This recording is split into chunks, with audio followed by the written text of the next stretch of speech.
എങ്ങനെയാണ് captain America എന്ന് പറഞ്ഞിട്ടുള്ള ക്യാരക്ടർ മാർവൽ ഇൻട്രൊഡ്യൂസ് ചെയ്തത് എന്നുള്ളത് നിങ്ങൾക്കറിയാമോ? എപ്പോഴാണ് ഇൻട്രൊഡ്യൂസ് ചെയ്തതെന്ന് അറിയാമോ? എന്തിനാണ് അവർ കൊണ്ടുവന്നത് എന്നുള്ളത് അറിയാമോ? മാർവൽ തന്നെയാണോ അതോ വേറെ ആരെങ്കിലും കൊണ്ടുവന്ന ക്യാരക്ടർ മാർവൽ എടുത്തതാണോ? ഇങ്ങനെയുള്ള ഒരുപാട് കാര്യങ്ങളെ കുറിച്ചിട്ടുള്ള സംശയങ്ങൾ ഉണ്ടായിരിക്കും. എന്നാൽ ഇതിനെക്കുറിച്ച് മുഴുവനായിട്ടുമാണ് നമ്മൾ ഇന്നത്തെ വീഡിയോയിലൂടെ നോക്കാൻ വേണ്ടി പോകുന്നത്.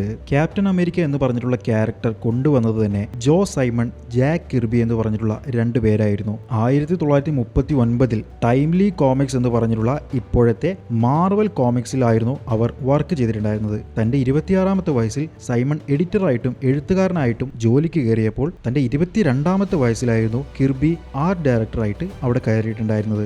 സൈമൺ ഒരുപാട് കോമിക് കഥാപാത്രങ്ങളെ ഉണ്ടാക്കിയിട്ടുണ്ടായിരുന്ന ഒരു വ്യക്തി തന്നെയായിരുന്നു. ഇവർ രണ്ടുപേരും ജൂതമതത്തിൽ പെട്ടവരായിരുന്നു എന്നുണ്ടെങ്കിലും ഒരു ഓൾ അമേരിക്കക്കാരനായിട്ട് മാറാൻ വേണ്ടിയിട്ടായിരുന്നു രണ്ടുപേരും ആഗ്രഹിച്ചിട്ടുണ്ടായിരുന്നത്. അതുകൊണ്ടാണ് അവരുടെ പേരുകളെല്ലാം തന്നെ ഇംഗ്ലീഷ് ശൈലിയിലുള്ള പേരുകളാക്കി മാറ്റിയിട്ടുണ്ടായിരുന്നത്. ശരിക്കും രണ്ടുപേരും സുഹൃത്തുക്കളായിരുന്നു. ജാക്ക് കിർബിയുടെ ചില ചിത്രങ്ങൾ കണ്ടപ്പോൾ, അദ്ദേഹം വരച്ചിട്ടുണ്ടായിരുന്ന അദ്ദേഹത്തിന്റെ ആർട്ടുകൾ കണ്ടപ്പോൾ ഇഷ്ടപ്പെട്ടുകൊണ്ടായിരുന്നു ജോ സൈമൺ ജാക്ക് കിർബിയുമായിട്ട് സൗഹൃദത്തിൽ വന്നിട്ടുണ്ടായിരുന്നത്. പിന്നീട് ഇവർ രണ്ടുപേരും ചേർന്നുകൊണ്ട് ഫ്രീലാൻസ് വർക്കുകളെല്ലാം തന്നെ എടുക്കാൻ തീരുമാനിക്കുകയും സൈമണിന്റെ ചെറിയ ഓഫീസിൽ വെച്ച് അവരുടെ ആ ഒരു ഫ്രീലാൻസ് വർക്കുകളെല്ലാം തന്നെ സ്റ്റാർട്ട് ചെയ്യുകയും ചെയ്തു.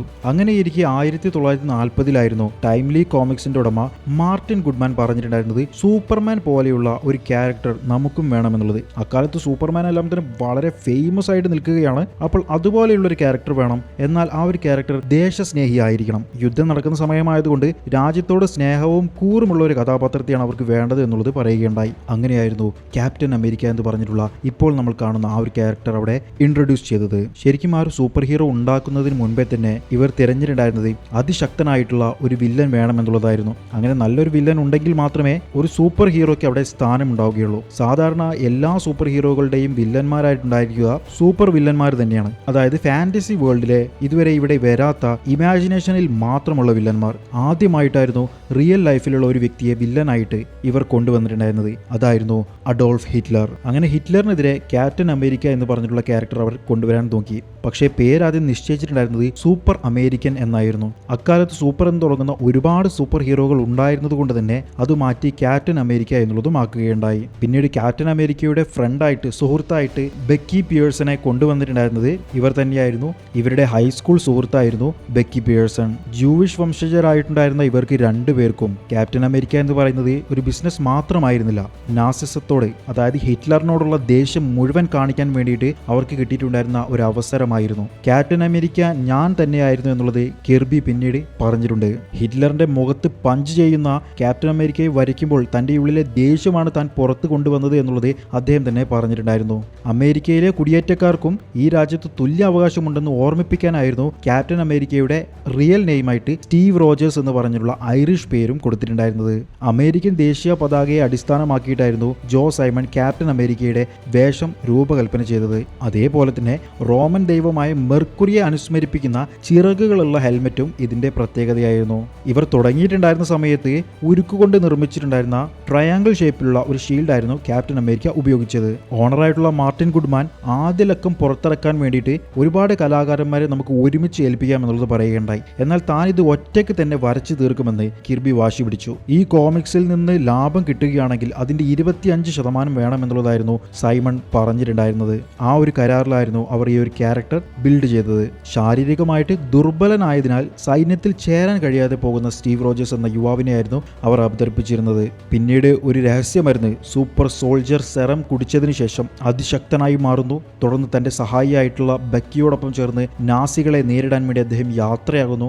1922 ജൂലൈ 4 ന്യൂയോർക്കിലെ പാവപ്പെട്ട ഐറിഷ് കുടിയേറ്റക്കാരുടെ മകനായിട്ട് അദ്ദേഹം ജനിച്ചതെന്നുള്ള കഥ പറയുന്നു. അങ്ങനെയുള്ള ഒരുപാട് കാര്യങ്ങളെല്ലാം തന്നെയായിരുന്നു ക്യാപ്റ്റൻ അമേരിക്കയുടെ ലൈഫിൽ നടന്നിട്ടുണ്ടായിരുന്നത്.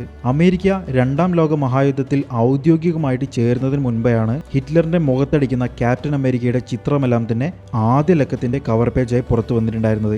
ഏകദേശം അന്നത്തെ കാലത്ത് തന്നെ 10 ലക്ഷത്തോളം കോപ്പികൾ വിറ്റഴിച്ചിട്ട് ഒരു വൻ വിജയമായി മാറുകയുണ്ടായി. മറ്റു കോമിക്കുകളിൽ നിന്നും വ്യത്യസ്തമായി ഒരു ആന്തോളജി ലക്കങ്ങളിൽ വരാതെ, അതായത് ബാക്കിയുള്ള ഓരോരോ ക്യാരക്ടേഴ്സിന്റെ കൂടെ വരാതെ സ്വന്തം പേരിൽ ഒരു സീരീസ് ആയിട്ട് തുടങ്ങിയ ആദ്യ കഥാപാത്രങ്ങളിൽ ഒന്നായിരുന്നു ക്യാപ്റ്റൻ അമേരിക്ക.